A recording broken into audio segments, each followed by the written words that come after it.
ذات خودش و شب معراج و شبی که مهمان خداوند متعال شد و در اون شب در اخبار اومده است که حضرت صلی الله علیه و سلم حقیقتا جنت نشونش دادن، اهل جنت دید، دوزخ نشونش دادن، اهل دوزخ دید.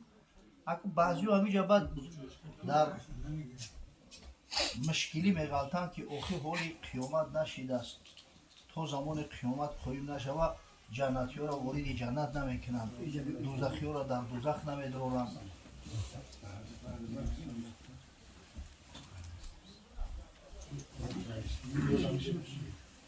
اگه جو میشود اما که صفات پروردگار را خوب نمیفهمند، همین که نفهمیدی بعد با خودت قیاس میکنی. انسان که ناقصه عاجزه وقتی با خودش که قیاس کرد تو همون زمان نرسه امکان نداره که همون کار واقع شود. ایتا فراموش میکنم به چورو که علم پروردگار قدیم است، در علم خدا گذشته و حاضره و آینده وجود نداره. این اتریبوتو برای انسان خواستن، انسانی که عاجزه بیچاره در کدام عصر زندگی کردی اما عصر تا میدونی. خیلی اگر تاریخ خونده باشی گذشته تا میفهمی، نه که آینده همش در کامپیتنسی پروردگار نمیدونی. اما پیش پروردگار گذشته و حاضره و آینده و این چیزا وجود نداره. از همین ابتدای آفرینش تا همون انتهاش قیامت همش یک چیزه، همش آشکاره. و همین خدای تعالی اگر همین بعد زمانی را که گرفت، دوری زمانی را، همون لحظه‌ای را که در آینده ممکن 1000 سالها و 100,000 سالها پس می شود در یک لحظه در پیش چشم نشون بده. یعنی پروردگار بزرگ اما علم قدیمش در همه آشکاره که همه چیز ثبت شدگی علاقه در لوح محفوظ. آن حجاب از پیش چشم پیغمبر گرفت، همون زمانیه که اون شاید صدها هزار سال بعد شود، شاید میلیون سال پس شود، همون را برای پیغمبر صلی الله علیه و سلم کشف کرد. همون ساعتی را نشونش داد، همون صحنه‌های همون قیامت که جنتی را جنت در آوردن، دوزخی را دوزخ در آوردن. یک رژیسور یک کینو را سینمات کرده که ولی ما تماشاش نکردیم، ما نمیدونیم آخری او کینو چی میشه. در موبایلش چیه؟ ایال هم تماشا کرده میریم او خود رژیسور میدونه که هم گروی اساسی میبره زنده میمونه چی میشه با اخیرش لازم شوه یکان رفیقش خونش پیرود میکنه همون جایی در کاری را همون 5 و 10 مینوتی آخر نشونش میتم پریستوید کنه که علم پروردگار قدیم است، همه کارو در پیش پروردگار مکشوف است. آن هم خیلی برای پیغمبر صلی الله علیه و سلم همون صحنه روز قیامت یا لحظه حقش نشون داد. همیدشتی الله بزرگتر از اوی هست که حتی ما تصورش میکنیم. معنای الله اکبر این فقط بزرگتر نیست. میگن فرض کرده یا شخص هم میگن که فلان اکبر من فلان، فلانی بزرگتر است، اما اسم تفضیل اکبره که در خداوند میاد این به معنی نیست که خداوند ای کسی یا از چیزی بزرگتر باشه، نه، خداوند از فهم و ادراک ما بزرگتره. حتی ما تصورش کردن نمیتونه بزرگی پروردگاره، از هر چیزی که می اندیشیم بزرگتره. به خاطر در پیش پروردگار هیچ اشکال نداره. فهمیدید دیگه پا این خیلی جوره. همین حقیقتا حضرت صلی الله علیه و سلم جنت و دوزخ نشونش دادن.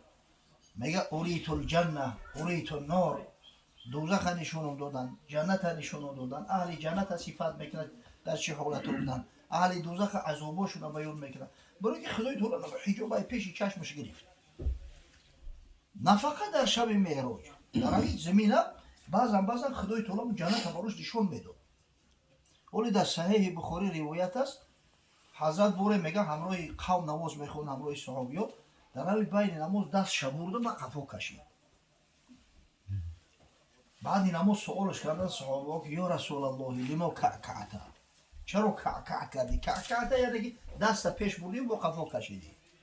حضرت گفت اریت الجنه فرأیت عنبا، جنت نشونم دادن انگور دیدم، در باغ انگور بود. همین یک خشش با درجه خشروط در چشمم که هر دانه انگورش رنگ بریلیان بوری می درخشه. همون را خواستم که بکنم برای شما را بیارم، نه که میوه جنت هیچ که جو ورده می شود. قسم به الله اگر امکان می داشت گفت اگر می خورده حتی تلخی جان کندن حس نمی کرده و درجه شیرینه که دیگه تا همون قیامت لذت شدن تو نمیرفت. بعد امام غزالی همین حدیث همی اولی در احیاء علومشو میگه از همین برداشتی هر کس هر خیلی. اینا مثلا فقها میگن که فقیها از این دونستن بشه که در نماز یک اگر دست حرکت دادی نمازت فاسد نمیشه بایی. ولی عملی کسی نیست که نمازت فاسد شود. چخیلی که پیغمبر نماز تا آخر تمام کرد، مدرس شبود قفا ورد، نماز قد نکرده، سجده سهو نکرده است.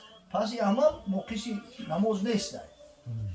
اما عارفا از این خلاصه میکنن که خداوند متعال همون حجابه مثال اگر به شرطی که روحی غیر پیغمبرو در حالت خواب اگر از بدنشو خارج شود، روحی رسول الله صلی الله علیه و سلم خواص در حالت بیداری را بعضا از بدن خارج میشه و همون چیزا را مشاهده میکنن و برمیگرده به بدن میآید.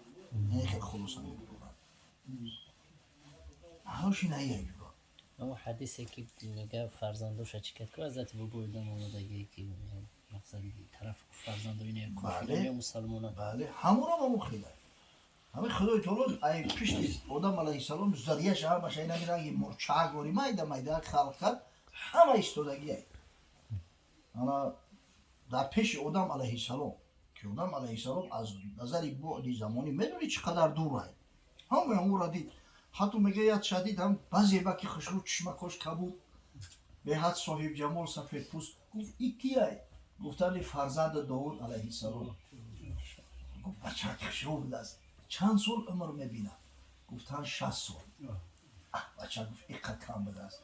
پروردگار رو گفت عمر من همه 40 سال شد مینوس که دارم بچه هم هدیه کرد. خوب گفتن وقتی حضرت صلی الله علیه و سلم حیاتش به اتمام رسید آدم علیه السلام و نزدش اومدن ملک الموت اومد گفت که ولی 40 سال دیگهش موند است تو کجا اومدی؟ او گفتن در پسرت داوود علیه السلام هدیهش کردی گفت که نه قبول نکرد است. بعد میگه پیغمبر صلی الله علیه و سلم که فراموش کرد نسی آدم علیه السلام خودی آدم علیه السلام که فراموش کرد فنسی اولاد چون فراموش خاطرند. آدم علیه السلام که دوست داشت زندگی را فرزندان هم ببینه دوست میدارن هم خشنی هستی خونه سخته ای عمر که با الله ذوالجلال و الاکرام ای حساب خود اما حضرت داوود 40 سال دیگه هدیهش کرد. پروردگار بزرگ آخی مقصد همه ذریعه را هم خیلی خلق کرد. یعنی همون حجاب زمانی را گرفت آخی در عصر 21 زندگی میکنه بازی بعضی فانتاستیکو بعضی چیزا را پیدا میکنن ماشینا وریمینی یک اپارات میشینه و 10 عصر بعد اینا را میبینه دیده اونم گربرت و ایلسامو نوشته گپ کدام این موضوع همین چیزا را از اسلام دزدی کردن و همین عقیده و ایده را مسلمان‌ها گرفته گپ با خریم و خدمت در گوش فیل خوبه درک نداره یگان اشکال نداره پیش پروردگار خیلی گپو نیست گذشته حاضره آینده همش اینم از صحنه همش یک چیه فهمیدی یا که خدای عزت